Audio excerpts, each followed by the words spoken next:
No need for short silence at all. I'm entirely in control of the whole situation. Thank you, John Bennett in Belfast.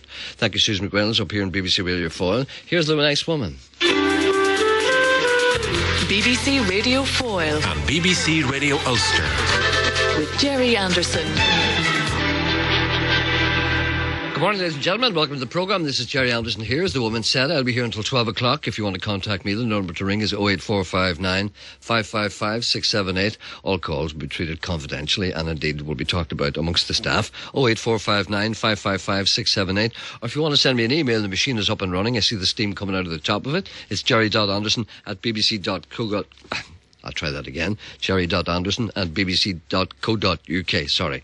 I was all choked up there for a moment. I didn't know Little Richard had a stutter. You know what I mean.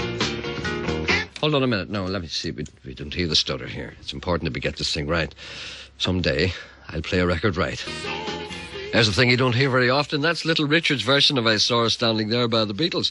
That's from a collection of CDs, 3 CDs that Trevor Williams has sent to me. What a wonderful Christmas present. Thank you very much, Trevor Williams. These are absolutely brilliant. I've only been through a couple of them so far because I just got them this morning. They're absolutely brilliant. They're full of gems. I'm going to introduce them to the programme as the days go on. Brilliant. Thank you very much indeed. Right, I have to say a wee hello to Lisa McCarroll, who's just come back from London and is a big fan of the show. Good morning, Lisa. Welcome back. Hope you enjoy your Christmas. And, sorry, I've turned it into Hugo. Better watch that. Request for all at St. Anthony's on Friday night, it said here. Also, all those who go to... You can't make that one out. Looks like Lilo Lils, but I don't think so, on Sunday regards. And also, Gerry, my sister Maureen McDermott, myself, Lily McCullough, enjoy the show. We love the crack. Maureen and her husband, Kevin, are 40 years married on the 30th of December. Oh, right. Please play something by Daniel O'Doodle. Please mention my sister Eileen Traynor and my husband Desi. Get Sean to set to do Daniel. He won't do it. He used to be fun, but he's not fun anymore. He's become grumpy and a curmudgeon. Hello, good morning. I believe there's a lady on the line that needs some kind of help.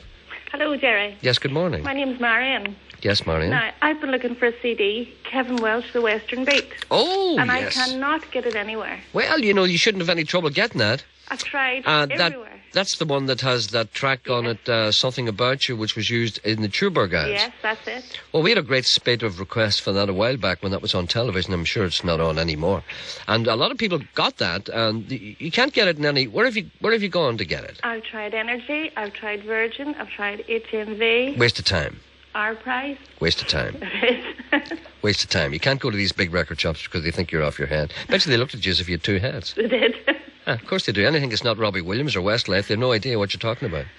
I suggest that you go to... Let me just see where you could go. You have a phone? Yeah. Phone Bert McCormick in Ballyclare. Bert. This may seem a strange and an extreme thing to do, but he's doing there's only 2 people I know who will get you anything you want, and one of them is him, Bert McCormick, Ballyclare. And may I say, with hand and heart, that Bert pays me no money. In case people are thinking that. But I'm just saying that because he's the man who'll get you anything you want. There's also a man in Derry. Where do you live, by Belfast. the way? Oh, well, let's see. I don't mind going out to Derry. Oh, no, you don't have to go to Derry. Just ring these people and they'll probably send them to you. Uh-huh. And another one is a shop called Sounds Around here in Derry, Stoke Londonderry, both of which are in the book. Ring either Bert McCormick or Sounds Around, SOUNDSAROUND, and if they can't get it for you, nobody can. Because they specialise in getting things that nobody else can get. Well, I don't mean nobody else can get them, nobody else bothers to get. You see, there's no reason at all why you shouldn't go into a record shop and you'd say, I want Western Beat by Kevin Welsh, and they'd say, well, certainly, madam, I'll look that up for you. Yes, I'll order that for you, and it'll be here in a week. There's no reason at all why they can't do that, but they couldn't be bothered. Well, I've been waiting 3 weeks. I know, you're wasting your time. And maybe someone out there, maybe someone in the meantime, Dolphin Records it's in Donegal Place, Donegal, what do you call the place? Donegal Street, whatever you call it, beside Royal Avenue. They usually have quite a good selection. Or maybe Terry Hooley down in Good Vibrations. But if anybody's got that, give us a ring, so you keep listening. So if anybody's got that, any record shop or anyone who knows where that can be got, they give me a ring, I'll announce it before 11 o'clock. Thank you. But in the meantime, if you don't hear anything from me, which is quite likely, ring either of those 2 people. Okay. And tell them I sent you. No problem. Does that mean they'll charge me more? No. They'll include my cut. There'll be a small consultation fee. Sorry. It's a long time since I had a consultation fee. A consultation fee of a fire which you may send to me. Send it. My bank account is Children in Need. No problem. No, I'm only joking, of course. Okay. That's a great album, by the way. It is. It's Thank you. I had that for a while. As a matter of fact, I have it. Well, I'll have yours then. No, you won't have mine. Because it took me long enough to get it You myself. see? Okay. Okay, thank you. Right then, bye. Thanks, bye. Bye. You know, I'm so Hello? helpful. We Hello? can't hear you in here. Why not? We don't know. We have no headphones. I don't know what's wrong. Let us go and sort our problem out. We don't know what's wrong. You mean you can't hear me? We don't know. We can't. All I can see, you're like a goldfish. Yeah. And I don't know what you're saying. I That means don't I know if can- you can hear me or not. I can But I hear certainly can't hear you. Okay, I'll turn but you I, off. well, if you can hear me, could I tell you that there's another call for you on too? I know that already. So I don't know if you have it or not. Ah, shut up. Hello, good morning. Good morning, Mr. Anderson. Yes, sir. Oh, hello. Oh, hello. How are you today?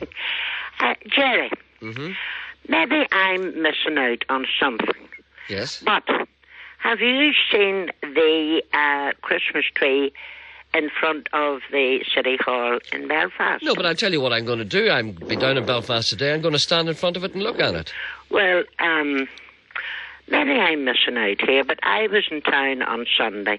Now, the Christmas lights in the town in Wellington Place and Donegal Place are lovely. Okay. And the wee trees round the City Hall, which are just wee small white lights. Yes. Now, I have no objection to those.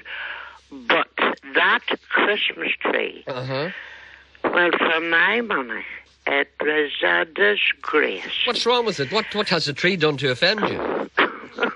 Well, it's all white lights, and maybe it's because I'm getting old, but it looked very small to me. I remember the tree in front of the City Hall was big, and all beautiful coloured lights all over it. But for my money, the tree this year, my heavens, it's pathetic. Well, yeah, It's you're talking... small. What, You're talking to a man with some history as regards Christmas trees in Belfast. I'm sure you remember the time that Reg Empty was Reg Empty was mayor, and we had occasion to inform him that the Christmas tree was, well, listings to starboard. And That's he came, right. I remember that. he came out and had a look right. at it and had it straightened by corporation workmen. So by thunder, if we can get a tree straightened, we can get the lights coloured.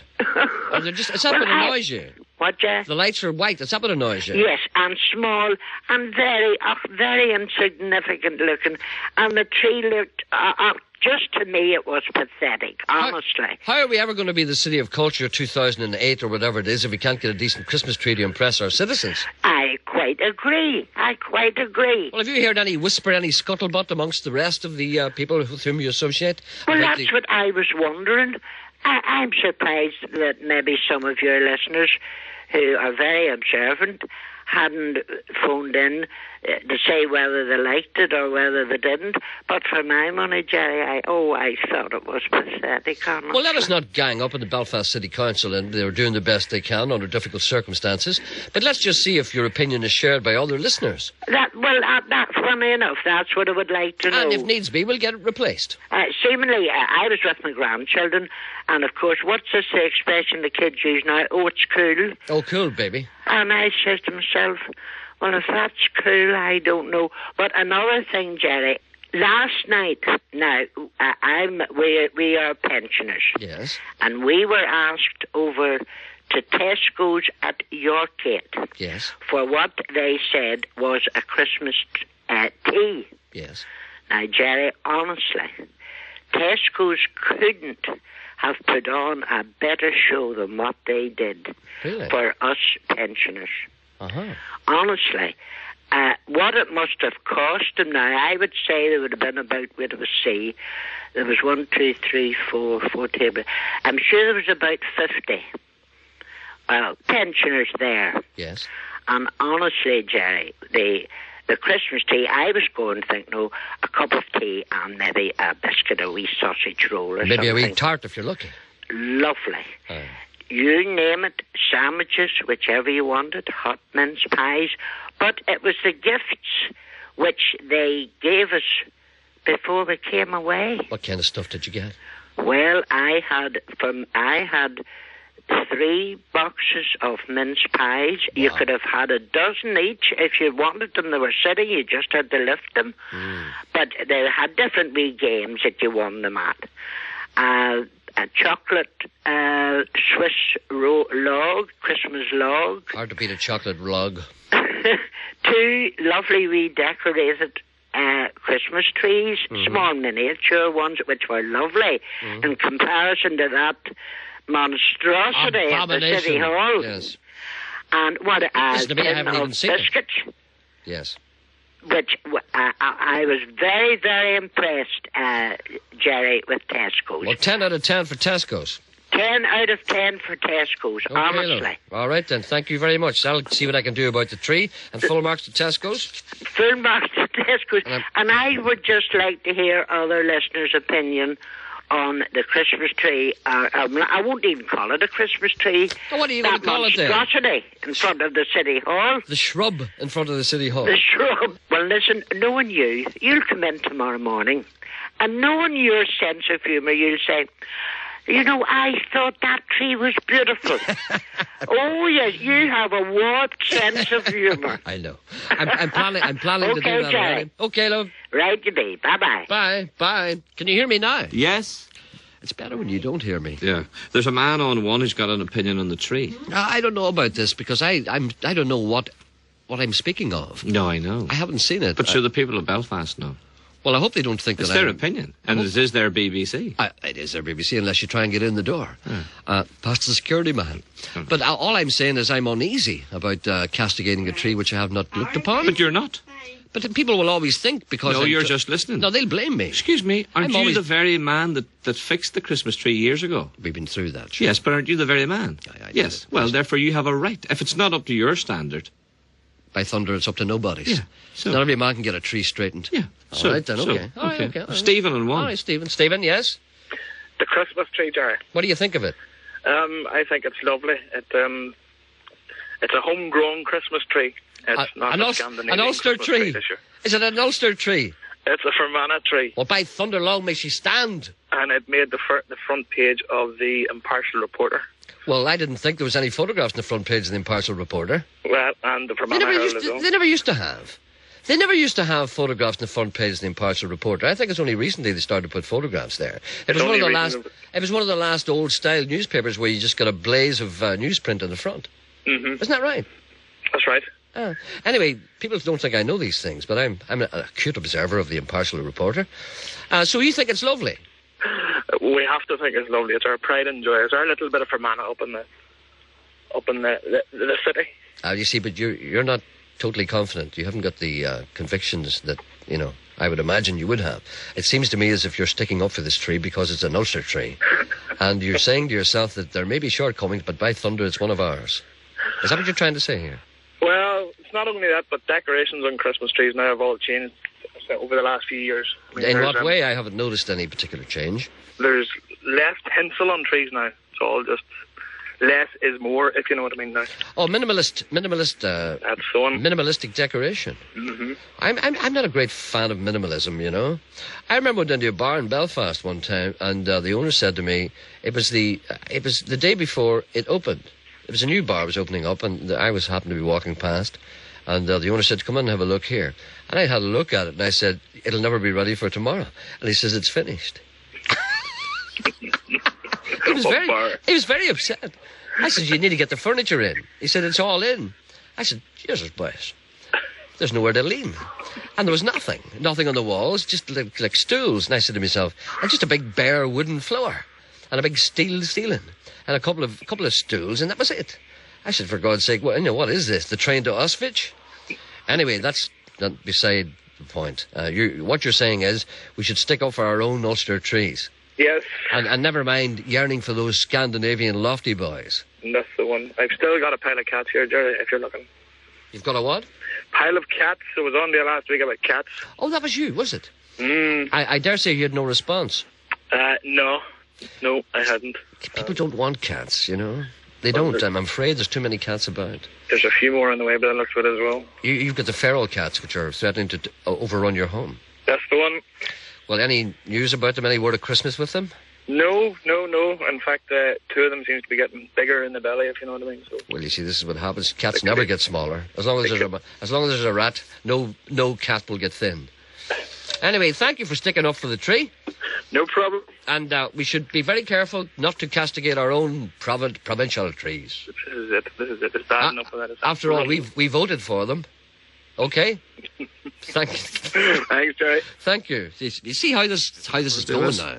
This is going down the wrong way. This is turning into a battle of nationalism. National pride. You can't say nationalism. Can't say that. I know there's another call. Oh, I beg your pardon. I thought you were communicating with me. I was talking to Jenny. You're very jumpy this morning. You're very down my throat this morning. No, it's just you're very down my throat. No, it's just because I'm alert. No, I expect everyone else to be alert too. After all, there's a national radio program. Excuse me. You turned around towards your telephone buttons, and then you turned away. Don't be giving away towards the secrets. your CD buttons. Don't be telling the people about my buttons. They don't know anything about that. Don't be giving away trade secrets. I had to tell you about your button yesterday, didn't I? I know. It was open. It's nothing worse than an open button, I'll tell you. Stop that. Hello, good morning. See, there's nobody there now. Hello, Gerry. Yes, hello. Me. Who's that? Betty from Cookstown. Oh, Betty, God bless you. That lady is absolutely right with the Christmas tree, because I went to Belfast last week from Cookstown, and the tree is a pure disgrace. I was ashamed of it. And there used to be, when I lived there and was younger, there was Christmas music playing. There was absolutely nothing. Well, I was saying this to close relatives and friends the other day, that there's hardly any word at all about Christmas. It doesn't feel Christmassy at all. I wonder if it has anything to do with September the 11th. Well, I don't know, unless maybe it's because it's a little warmer, milder or something like that, and we're not having snow. But I was expecting nice Christmas music around the tree, and it just was not nice. And the tree was miserable looking. So that's when you go, we have a lovely one here in our town. It is the clear lights, but it is nice. We have even Moneymore, Macrofelt, all lovely trees. But the one in Belfast, our large, was a disgrace, I thought. So in other words, what you're saying is that the tree that you have in Cookstown is vastly superior than the tree in the capital city. Well, it's equally as good for a small town like Cookstown. But is it an Ulster tree? Yes. How do you know that? Of course, I'm sure it is. Does it throw stones at Protestants? We have everything Ulster in Cookstown, Jerry. Does it stick up flags and all that in the middle of the night? No. And no, doesn't really let certain people look at it? It is nice. Cookstown is lovely with all the wee trees all lit up right up and down the street. Does it try and stop the children going to school? That's very, very... No, we don't have that here. I know. We are very peaceful. I know. That's right. I used to live in Cookstown. Yes, you did. We know that story. Yes. We know all about Sean, that. we've heard that we've so heard many times. so many Jerry, times. I have me to talk run about there. Cookstown. I just want to say that lady's right. The tree is a disgrace. Oh, they get their act together at the City Hall and get a wee bit of Christmas music. I'm reluctantly drawn into this. I don't like to speak of something that I don't know anything of, but I'm just facilitating this conversation just for the benefit of people who are listening. I have no opinions either way on the tree outside Belfast City Hall because I haven't seen it. But by thought, well, sure, the listeners will hear it. I'm going down to look at it today. All right, Jerry. I'll get James Martin to go and look at it. Yeah. Why did you... Well, I ring James. See if ask he's him home. to go and look at it because he's a man who speaks his mind. Has James got a mobile phone? I don't know. I don't think so. It's a little modern for him. Yeah. He's just got rid of the pigeons. We need someone with a mobile phone to go and stand. Of course, they couldn't really. What we want, yes, you're absolutely right, Mr. Coyle. What we want is a man with a mobile phone to go and stand in front of it and describe it and ask people. But it's no good. Ask passerbys what they think. Yeah, you need to ask passerbys. No, passers-by. Passers-by. Is it passerbys? It's Passers-by. Passers-by. Yeah. So anyone who's got a mobile phone who's in the vicinity of the Belfast City Hall, who's prepared to stand there... Michael? No, you're using him tomorrow morning. Not using him. You understand. Not he'll be on the programme tomorrow morning. We rang? Does Michael know he's coming in tomorrow morning? You talk to him. This is your department. Will you ring him today? No. Why not? Sorry, I thought this was my programme. It is, but he knows. Does he know? Well, you asked him. But does he know? Well, we'll ring him after. Didn't you ask him on air? Yeah, but I told him I'd confirm it with him. No, you said to him, Michael, will you come in on Wednesday? And No. What day's today? Tuesday. Oh, yeah, Wednesday, tomorrow. Yes, you see, I know. Oh, no. And you come in after the news, just after 11 o'clock. 11 o'clock. And bring your CDs and we'll discuss. We'll have a mini Desert Island disc. And then we'll go for lunch after. And he says that's fine. Did he say that? He knows all about it. But did I confirm it to him? Well, how do you not confirm it? I confirm if you ask a man to come into the studio. But I said I would ring him between this and right then. Here now. Let me run this past you. Right? You're now Michael. Yes. Michael, would you come into the studio on Wednesday? Love to! And bring some of your CDs. Yeah, okay. And, you know, and we'll discuss your CDs and what you like and what you don't like. Then afterwards we'll go for a bite of lunch. Will you do that, Yes, Michael? I'll do that. I'll be in tomorrow, yeah.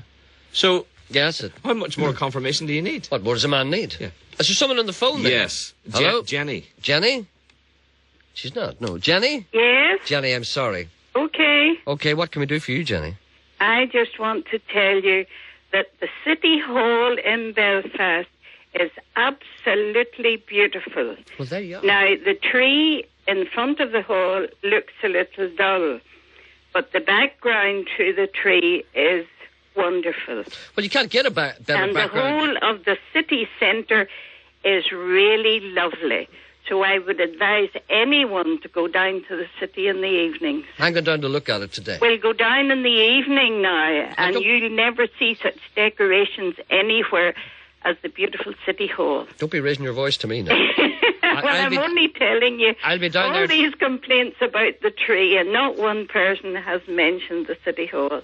Well, you see, you couldn't, Absolutely beautifully decorated. you couldn't have a better backdrop for any tree than the City Hall. Well, City well, Hall you is one of the most beautiful buildings in Britain. yes, but it's the way it's decorated. Yeah. The way it's decorated, the way the windows are done and the lights are beautiful. And if you had a big fancy tree, it would take away from all the other decorations. Well, maybe you're absolutely right. Yeah, It's absolutely beautiful. I'm going to go down and make a personal judgment today. Well, you go down and make sure you go sort of sometime after 4 o'clock when it's getting dark. Oh, that's what I said, 5 o'clock.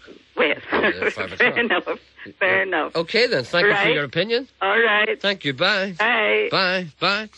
Here's a lady who writes. She says, sends me an email. She says, I'm looking for a hen house for my husband as a Christmas present. I'm not sure if he really wants that. I've telephoned a few places and have been quoted anything from £195 to £495. £495 for a hen house. Also, although I'm very fond of my hubby, I'm not that fond of him. Could you please ask someone to help me? Maybe perhaps ask Geordie to advise. A second-hand one would do in good condition. Well, have you ever heard of anyone looking for a second-hand hen house? Okay. Please do not give my name out. No, I won't do that. No, because he's going to spoil the surprise. Well, I'll tell you what. There are many husbands out there quaking in their boots in case their wives buy them a hen house. But then why would a man want a hen house? Obviously, the answer is to keep hens in. But then again, maybe he just wants a little privacy, which indeed you can't deny a man that. I'll just go through these emails here. Here's a man, J.G. McPunter. He says, I don't have the last episode of the fictional story of Band of Brothers, but I do have, and have copied ready for dispatch, the last episode of the series. That is, the one where all the survivors, now veterans, tell their stories. Does the lady who phoned still require it? If that is the episode, I can send it to you or her. I need you to email me her address. Enjoy your meal with Michael. We will have a meal tomorrow, yes. I'm looking forward to the encounter. I can't take it. It's a wee sad story, and the lady's in a hurry. Could you, would you hear? Where is she? One. Do we? Yes, good morning. Hello. Yes, what's the wee sad story? Well, I think the people of Belfast are very lucky In what way? to have such a nice tree, Yes. because in Portrush, somebody has climbed up and chopped the top off our Christmas tree. Somebody has chopped the top off the Christmas tree in Portrush. Just outside the town hall. And this is an act of vandalism. I think so. Well, what kind of a person would do that? Sorry? What kind of a person would do that? I don't know. Well, I'm sorry to hear that. I know it's very sad. So I'm on my way to Belfast now, and I'm going to go and see the tree outside the City Hall. Take the top off it and bring it up to Portrush. I was thinking about doing that, actually, yeah. Okay, that's very sad. Isn't it? I'd like to try and find the top of it. Okay, then anyone Maybe who's you can help. seen the top of the Portrush Christmas tree, please send it in. Okay. All right, love. Cheers, bye. Bye. Bye. That's very sad indeed. It's 11 o'clock. 92 to 95 FM. And 1341 medium wave. BBC Radio Ulster.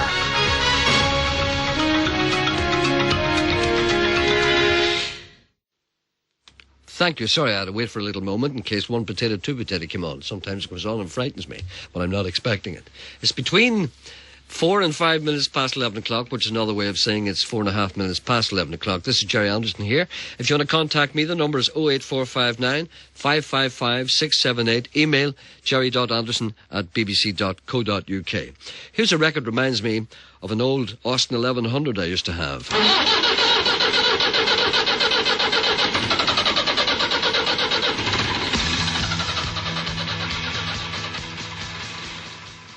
That's not bad at all, is it? That's not bad at all. Before that, we had the Leningrad Cowboys back in the USSR, and that was Joni Mitchell. That's a song called River. I do believe it's from the... I'm not quite sure what album it's from. Let me just check. Oh, dear. It's from... it's from an album called Blue. That's it. A lot of effort for very little. Right. Sorry, I'm getting all these stuff mixed up here. Let me see. Please play a request for Jason and all the lads who are working in the sawmill in Clare and Tandragee. They just stand in one place all day staring at each other, bored out of their minds. So could you please play something lively to wake them up and let them know that they've only 8 days to go until freedom. By the way, Jason enjoys your show and says listening to it makes working there just a bit more bearable. But I'll tell you what. I mean, if a man is standing there bored out of his mind, staring straight ahead, that sounds to me like work. Because if you weren't working, you'd have to do that at home. There's someone on the line here. Hello, good morning. Good morning. Sorry for keeping you waiting there. We have lots of stuff to do. No problem. How are you getting on, Gerry? All right? I'm getting on fine. Or should I say, Barry, I saw you with John Wayne the other night. I thought you were great. Barry Fitzgerald, yes. Barry Fitzgerald, the quiet man. Yes, indeed. Yeah. I've had a number of offers. Oh. But very good. You're very authentic. Very authentic indeed. Oh. It's in my genes. Yeah. I'm just an old matchmaker. But Eamon Holmes was too short. Yeah, well, you probably do a bit of matchmaking there over the radio here, you know. Do you know who's lovely? Did you see that girl that played that Maureen O'Hara's part, Victoria Smurfett? Very nice. Oh, she's lovely. She was in Cold Feet there the other week. She's really the original there. That redhead girl. I really liked her. Now, but, from a purely professional point of view, of course. Oh, but of course, yes. What can we do for you today, sir? Well, I tell you what, this wife of mine was going to call you up there, but she's checking out the talking to you, so it's left to me. My own niece is just 3-year-old there. She got that meningitis, septicemia, that blood poison stuff. Oh dear, that's quite serious. Is she all right? Yeah, thank God she's all right now. She's 2.5 weeks in the intensive care. Oh, she's lucky enough then. And some don't get away with that, you know. Oh, I know that. They lose limbs and all that there, but she was very, very lucky. She was indeed, yes. So she has. You should be thankful. Oh, aye. I'm sure you are. Oh, aye. It's only $1,000 I got, you know. So. Oh, dear, yeah. I know. And I wonder if you could, with all your millions of listeners that listen to you every morning. Let's not exaggerate here. Hey? Let's not exaggerate. Oh, I'm not exaggerating. You guys, they listen to you all over the north of England nowadays, don't they? So they do. They do. Yeah. Yeah.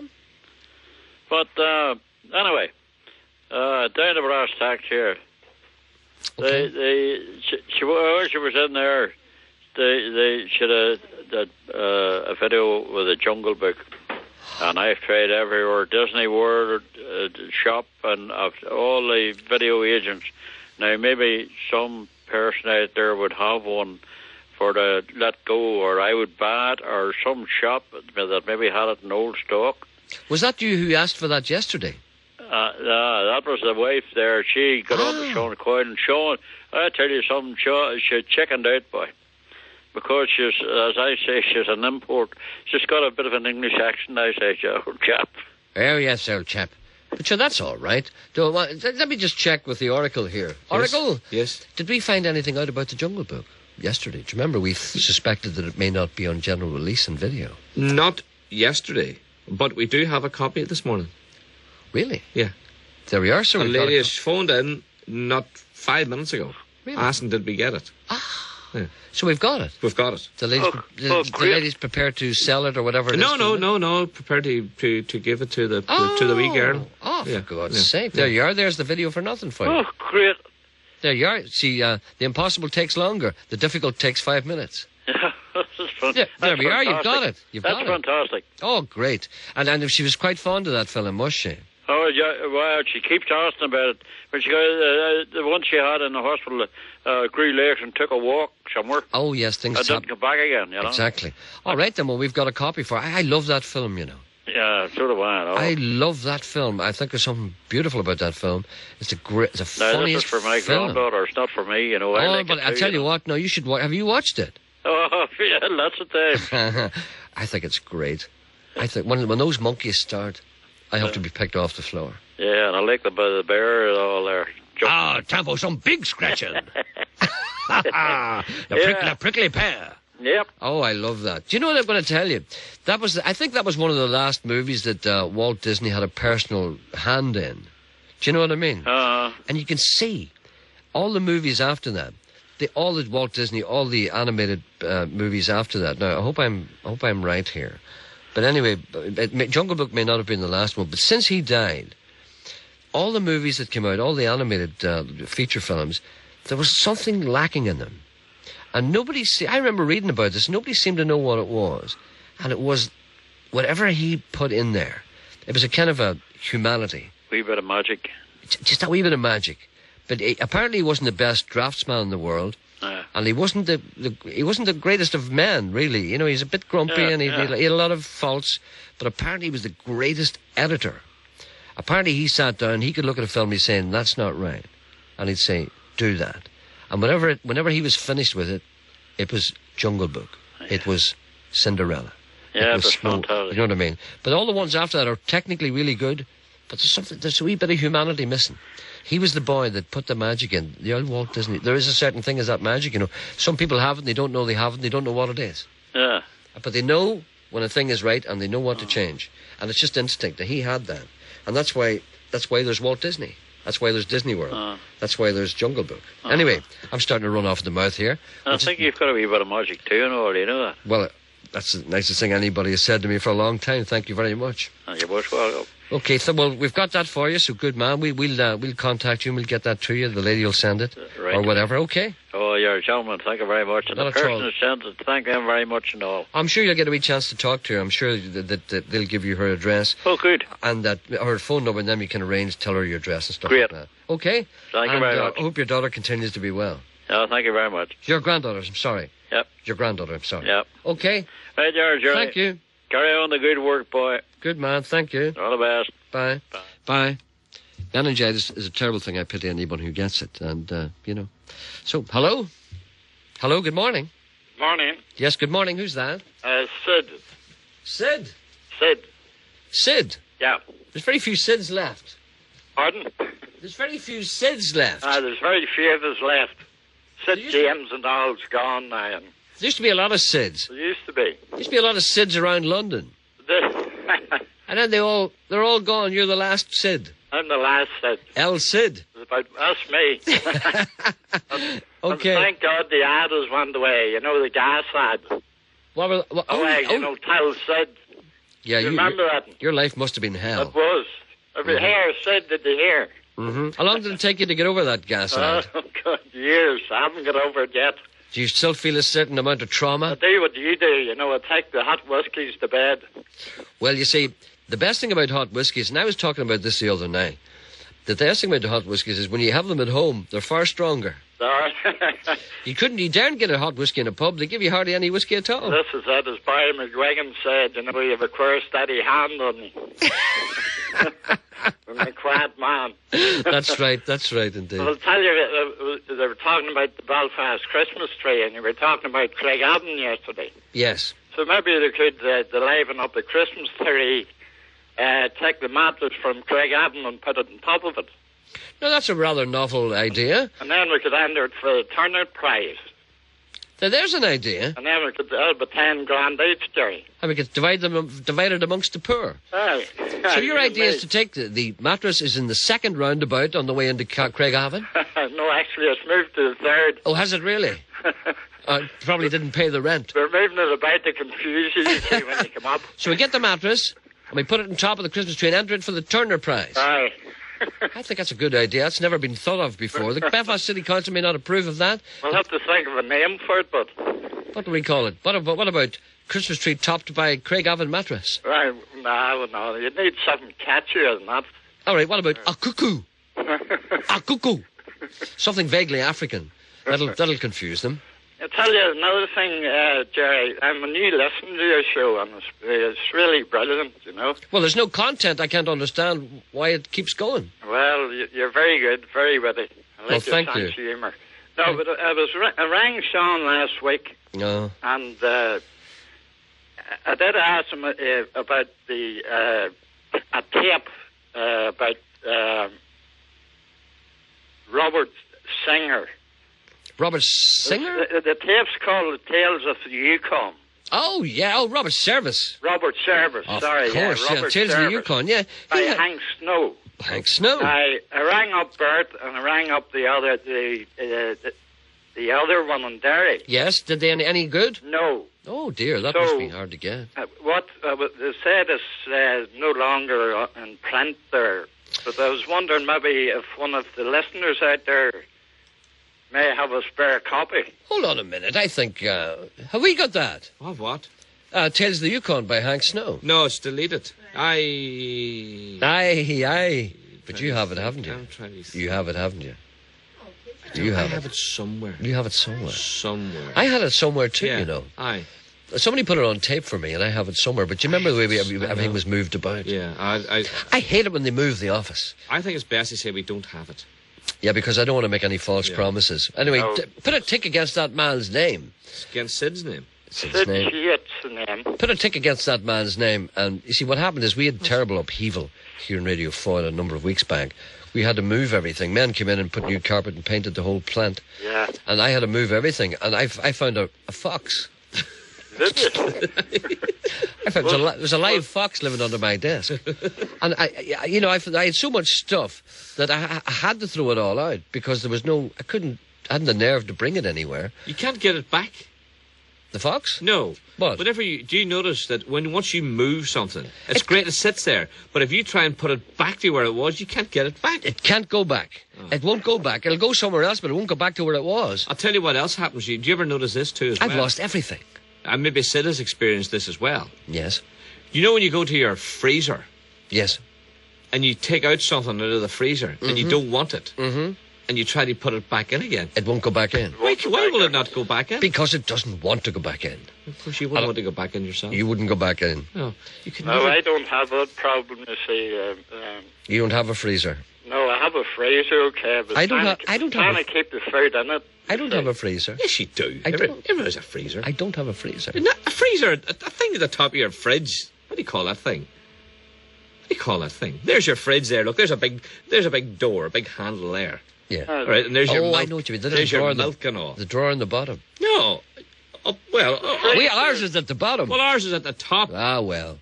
And you open it up, and peas fall out. I thought you meant a real big freezer. No, a big box. Freezer. No, that's a big fridge freezer. I don't have one of those. No, nobody's a fridge freezer. Oh, swanky. How did we get on the fridge freezer? Fridge freezers are a thing of the past. Swanky people have those, don't they? Do you remember the time people bought fridge freezers and they went out and they bought cows and everything and sheep and stored them in it? Yeah. But it doesn't happen anymore. No. And people were running to Rafo and places and buying meat and... Rafo? Well, you have to explain that Rafo's a small village in County Donegal. Yes, you understand.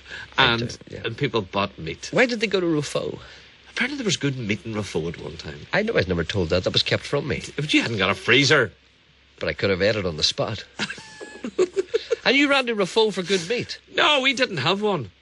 You didn't have any good meat? You didn't have a free... How did you know there was good meat in Rafo? My sister-in-law went. And why was I never told? I could have easily gone to Rafo. Jay. Sorry. You know this, I thought this woman of mine could talk, but sorry. I do them all the time. Sorry, I hate to hear of good meat and not being told about it. No, it's I regard it as a snub. And a slight, basically, and a calumny. It's discrimination of the most blatant kind. Good meat going in Donegal and Catholics not allowed to go and buy it. Was that what it is? Was that what it is? Only Protestants allowed to buy it? Was that it? God forgive you. No. All right, then. Just as long as it wasn't that. As long as it's not to do with religion, that's the main thing. No. I'll phone David. I'll tell you who good meat should be available to all. I'll tell you. That's why my uncle fell at the Somme. Can I tell you who travelled from where does he live? I'll tell you his name anyway. I forget. You know where he lives. It'd be good to know who he is. One Gerry Kelly. Yes. Travelled to Rafo for his meat. Well, he looks as if he did. He looks as if he had it all when he got there.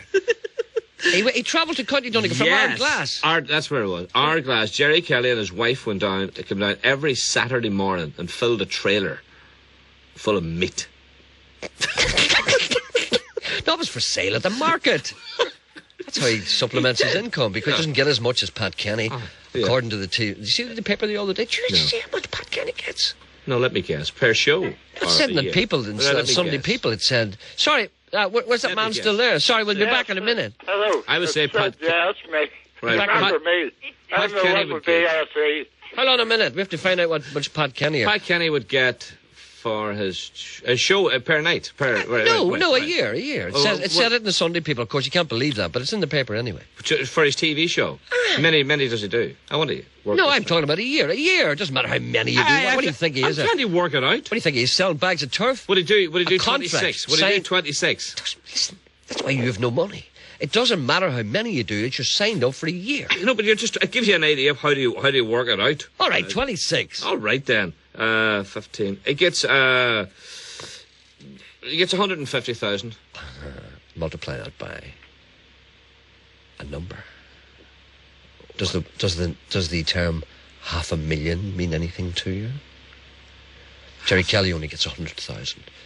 Pat Kenny gets 5 times more than Gerry Kelly, and poor wee John Daly gets hardly nothing at all. I tell you what, they're all getting more than us. So they are. That's why. What do you think I'm talking about it for? But imagine Pat Kenny gets 500,000 a year to scare children in his Christmas show. Pat Kenny gets 100. Who's that in the background? There's somebody giggling there. Who's that? It's me. There's somebody. Is your wife there? Yes, yes. I thought it was a chipmunk you had there. You said it is a chipmunk. You're right. Sorry, we seem to... I have to keep a lock on the fridge. Sorry, we seem to have been distracted here. What were you talking about? God Almighty, she's at the fridge now trying to break the lock off.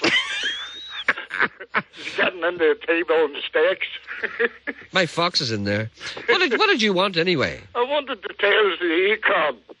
What? I wanted a tape of the tale. Hang on, talk to us. Oh, that's right. Robert Service. I forgot all about that. Hello, Tales of the Gerry. Yukon. This is Marie here. Yes, Marie. More sensible than Sydney. Sydney's his name. Sydney, okay. He calls himself Sid. You call himself Sydney because you don't like Sid, do you not? Oh, I love Sydney. You love Sydney, Sid. I call him. Sydney. No, he just likes to be, sophisticated.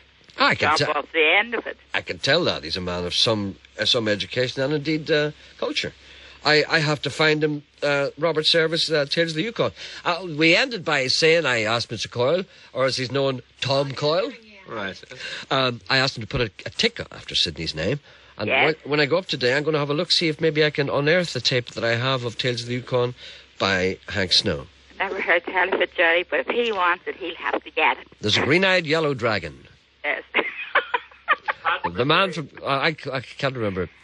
Okay. Can you remember Where any is Robert it? Service stuff? You can't. The man... I can't remember any of it. There was some great opening lines. Dan McGree. Yes. What's the start of that? No, remember Dan McGree? Of course, Dan McGrew. Of course, they burnt him in the fridge. And he was playing, and they were sitting playing Anyway. solo in the corner in the bar and all. It's great tape. It's great stuff. Robert Service was a fine poet. He was indeed. That was Ronald Reagan's favourite poet. Is that right? That's where he got his brains from. Well, right. Okay, then, sir. Right, Hold on. lovely talking to you. What? Hello. We've got Sid a copy of Tales of the Yukon. We've got a copy of it for you. Have you, boy? That's brilliant. Will you pass the man on the number? Yes. And he can negotiate or whatever, Yes. talk to the person and organise the exchange. Yes. There we are. You've got it. Thank you very much, Jerry. Okay. And Merry Christmas to you. Merry Christmas to you and a Happy New Year. Thank you. And what's your wife's name there? Maria. Maria, Happy Christmas to you as well. Right. Okay, love. Right, all the best, Jerry. Bye. Thank you. Bye-bye. Bye. I love people chirping Listen, in the background. could you do a very, very big special favour? It's for 4 wee girls who live in the Maharafelt area, and they have lost their golden Labrador. It answers to the name of Jake. It's lost around the Maharafelt Ballyroan area, and their daddy phoned to say that they're just breaking their heart. They're not interested in Santa coming, not interested in Christmas tree, decorations, nothing.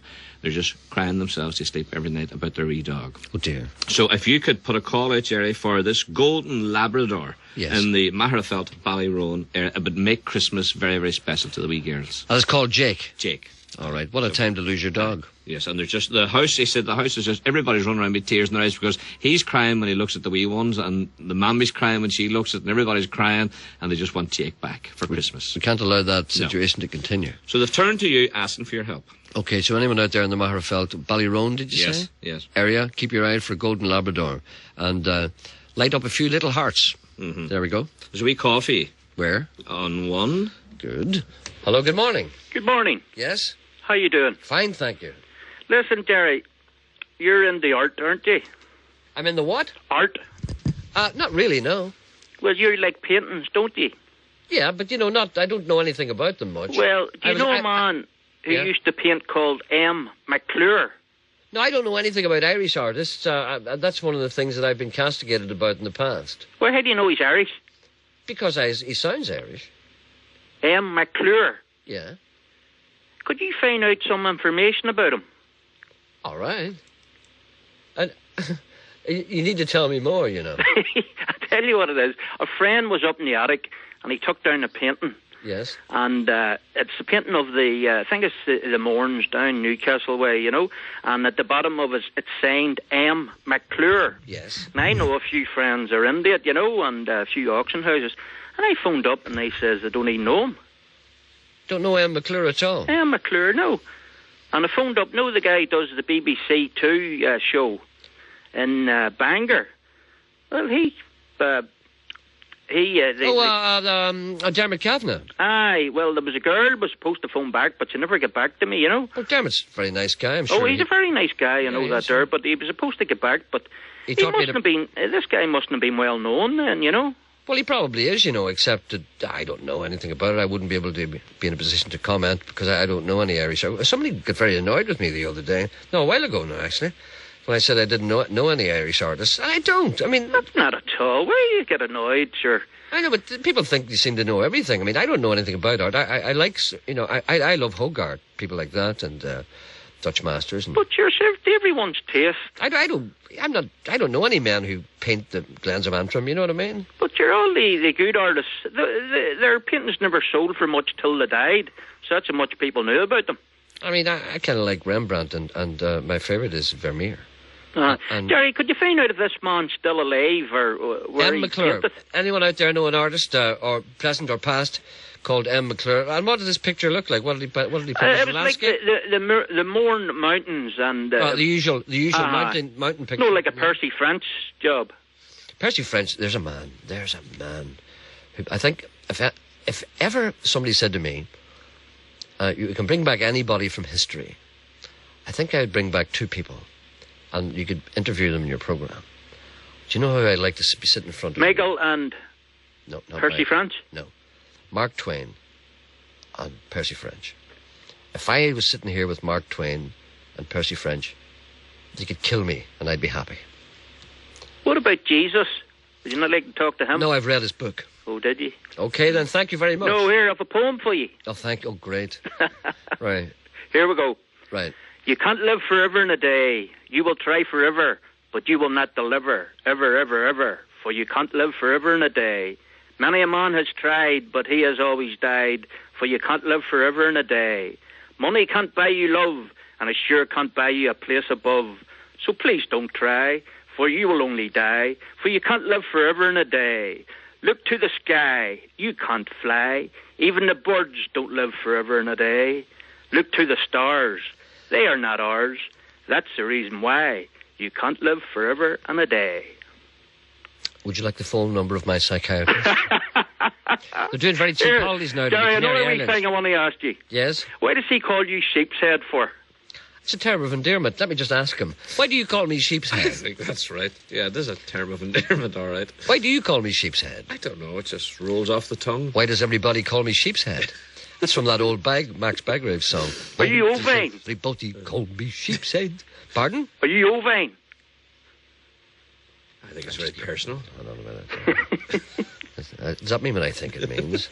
Now try bovine. I know what that means. Ovine? Ovine means... sheep. Sheep-like. Oh, does it really? As in feline, canine, bovine, ovine. Is that right? Uh-huh. I didn't know that. It just goes to show you, educate, inform, and entertain. That's what the BBC's all about. We've learnt a word today. Go away now. Gerry, do us a favour and I find out for him, will you? Anyone know the M. identity, McClure. or indeed the past identity of a painter who paints the usual hills? M. McClure. Yes. Thank you very much. Thank you. Bye. Bye. Gotta go. Hello, good morning. Hello? Yes, hello. Hello, Gerry. Yes. I was wondering, would any of your listeners be able to tell me where I would get a Snoopy writing set or Snoopy bedclothes? Oh, another sophisticated person. Oh, yes, yes. A Snoopy writing set? Yes. Or a Snoopy what? A Snoopy bed set, you know, quilt cover and that. It's for my granddaughter, and her dad goes back on Friday morning to Germany, and I was hoping to get it by then, but I've tried Belfast, the BBC shop, and everywhere. No, I'm wasting your time there. I know. Snoopy set, or indeed Snoopy writing set. Okay, anyone out there know about that? Well, they could find that. Maybe people at Christmas shopping have come across that and said, Jesus, boys, that's nice. But never bought it. But, you know, something that you'd notice and you remember where it was. Yeah. Okay, anybody knows anything about that, give us a ring and we'll mention it before the end of the programme. Thank you very much. Okay, love, best of luck to that. And a happy Christmas to you. Happy Christmas to you. Thank you. Bye. Okay, see you later. Bye. That's another thing you don't hear very often. An instrumental version of the Beatles' A Day in the Life from the album Sgt. Pepper's Band. That is, believe it or not, Beck. That's who that is. Hello, it's great. Peggy's, you probably hate it. Peggy Slevin from Foyle Road here in the city here. That's what you say, here in the city here, to avoid offending people. Happy 70th birthday to her, for her husband Christy and all the family. Please play The Tinkerman's Daughter by Betty Proctor. Sorry, for Betty Proctor. Well, I've been meaning to play that. I think I'll play that before the end of the week. Pat wants to know where she can contact the Hannah sisters. I don't know, I haven't heard much about the Hannah sisters. They've kind of disappeared down the plug hole a bit, haven't they? Found a parakeet in the Port Glenone area. A parakeet in Port Glenone. The old alliterative lost animal. A parakeet in Port Glenone was found yesterday, and I'm sure not many people in Port Glenone have parakeets. As opposed to Points Pass, where many parakeets are in Port Glenone go to Points. Sorry, I'm losing control here rapidly. Right, here's a man who's got a problem. He says, Davy Thompson his name is. He said, I have a problem, and you may be able to help me. I did something quite stupid, you see. It all started on Sunday. I was in your fair city of Derry/Londonderry for the weekend and was travelling home in the train in the direction of Belfast. Obviously a man with plenty of time in his hands. A man who gets a train from Derry to Belfast must be prepared to stay up all night, if necessary. I was using my mobile phone when the train conductor came past and demanded that I show him my ticket or else buy one. That charming air that we have here in Northern Ireland. I quickly ended my conversation and put my phone down beside me on the seat because I needed to get a ticket. But I forgot that my phone was on the seat. When I got off the train at Botanic Station, I realised, to my horror and chagrin, that my pocket where I keep my phone was empty.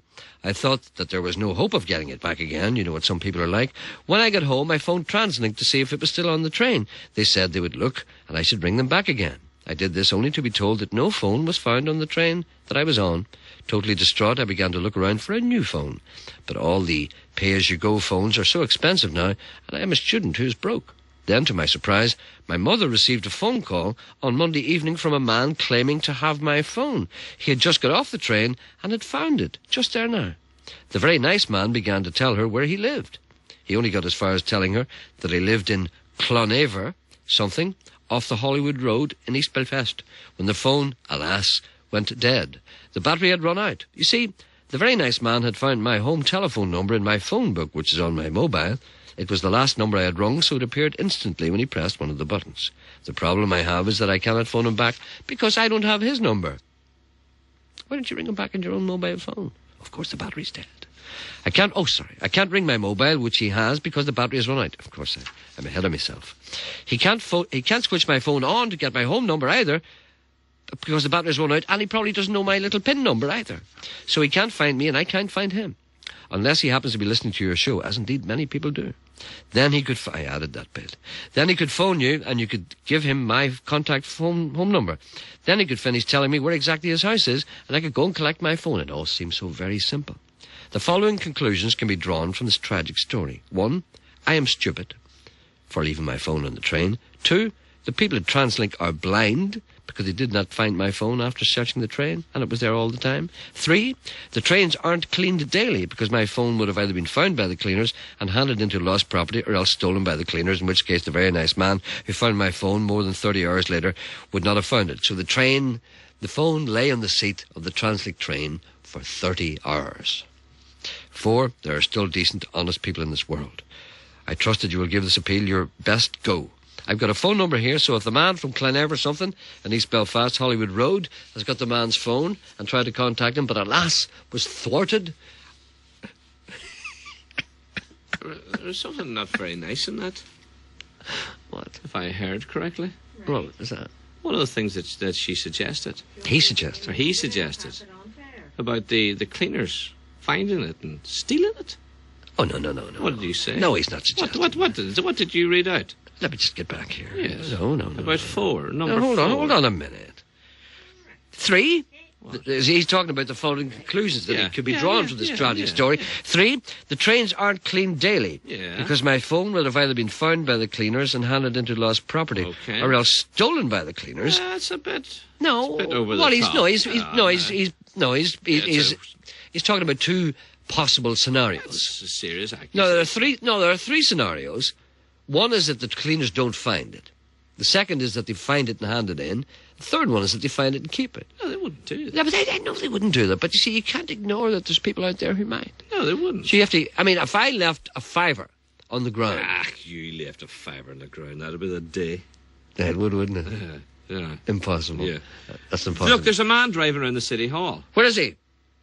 Driving around the City Hall. Yeah, but where is he here? 1, if he's there. Hello, good morning, sir. Good morning.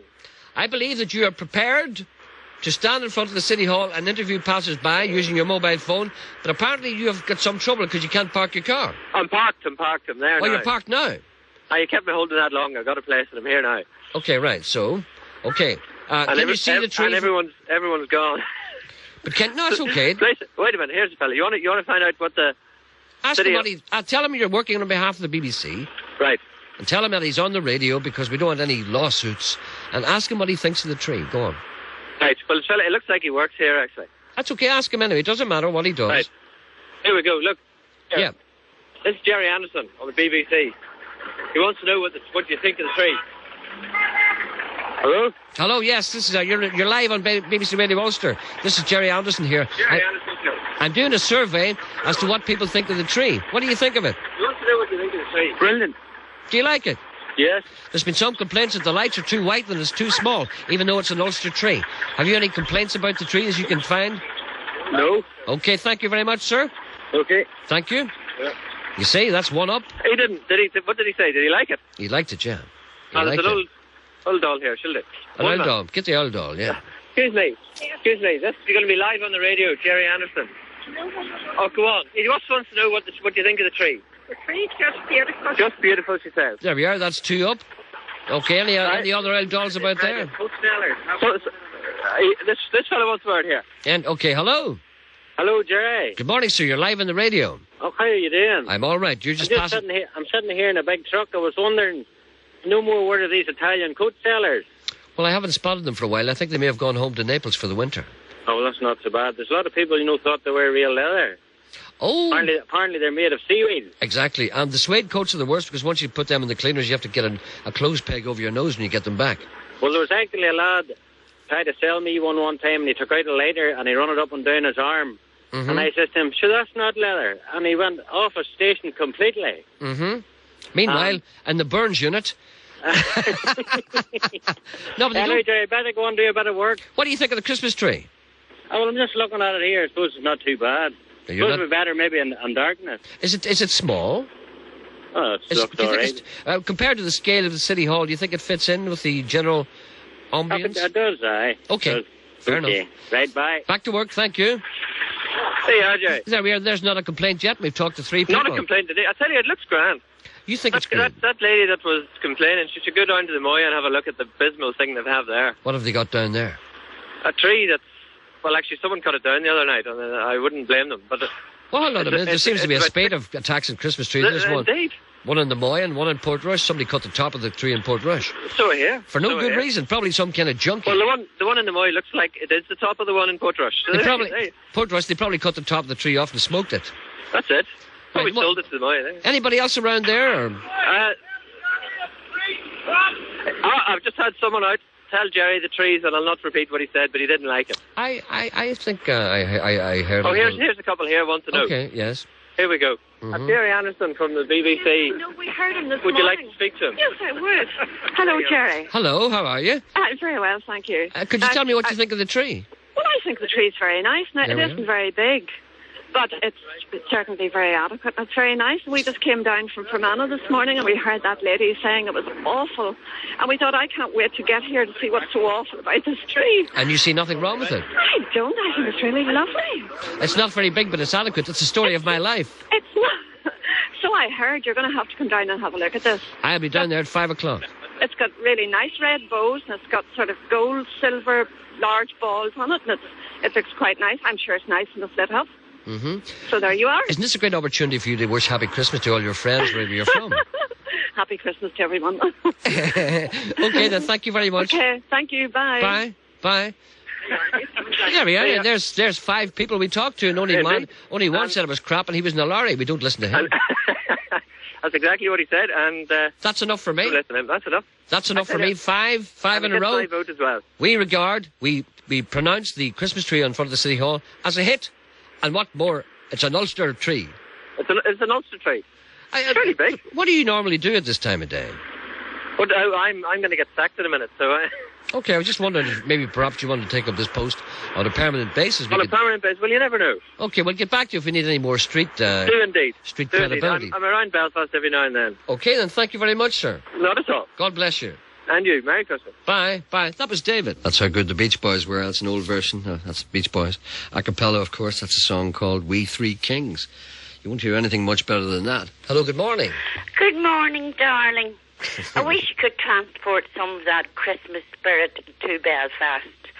Some, and I'll not use the prefix, some bees ran into my husband's car yesterday at Dunn's, put a massive dent in it and sailed off. Hit and run. Hit and run. If I had him, he'd be all right. Right, now, 2 things. That song you played was beautiful, and it's nearly as long as the Tinker's Red-Haired Daughter, which you love, but consistently refuse to play for me. I do not consistently refuse to play that for you. It's about a month since you played it now. I consistently say that I'll play that shortly, and I always play it shortly, but I never play it all the time. Would there be any chance of it today? Well, seeing there's only 1.5 minutes left of the programme... Oh, right, then, we need something. Somebody told me that you have your shirts made to measure for her. I'm desperately looking for a made-to-measure shirt. Are you serious? For an 18-inch neck, and the rest of the body isn't... Well, I'll tell you what, this may seem like a terribly luxurious and a very... No, it's not. Not for thing. people with money, love. No, it's not a question of money. It's... I think every man should own a tailor-made shirt. Exactly. Do you know why? Because it makes you feel like a king. Well, now you and I are in the same wavelength. Where do you get them, love? There's only 1.5 minutes. Where? What's it called? Will you buy me one for Christmas? I'll buy Sean one. I don't have one, so Gerry, I'll would buy appreciate Sean that. one. Because I'm a person. Come on, Gerry, if there's only 1.5 minutes, where, love? John McBride's in Arthur Street. John McBride's in Arthur Street. God bless you and take care of you, darling. Tell Jack I sent you. Tell Jack, right. Very good. Is he very expensive? Like, would it be 100, 200? Oh, not at all. Way down there. It's and well how worth long it. would it take to make? I don't know. I think you might get one before Christmas if you're quick. Right. Go down there today. That's for a fella's getting married and who also wants the Tinker's Red-Haired Daughter. I'll do that for you. I might do that tomorrow for a bit of chance. Wait, Michael's coming into the programme tomorrow. Can you imagine Michael that? phoned. Is he coming in? Michael's to confirm. Yes, he'll be there. I'm a little worried about that. I think he might bring in a load of Daniel O'Donnell stuff. He'll be arriving at the BBC at 11:15. Will he? Right. Yes. In Belfast or Derry? In Belfast. Oh, in Belfast. So Michael... Could I meet you for a pint then tomorrow, love? No. Why, you stopped the drink? I've stopped that. He doesn't buy any Betty, remember? Oh, but I said I would buy him Sean if he can get me a shirt. Remember Betty, the you could experience we had with him? Stop it. Go down, Betty, and talk to that man quick before Christmas. Okay, you have to go now. Goodbye and happy Christmas to you all. Happy Christmas. And thank you. Bye. Bye. That's Betty. Okay, that's all we have time for. We'll be in Belfast tomorrow for Michael's Desert Island Discs. What'll he bring in? Hope he doesn't bring in Pinky and Perky. We'll be back tomorrow.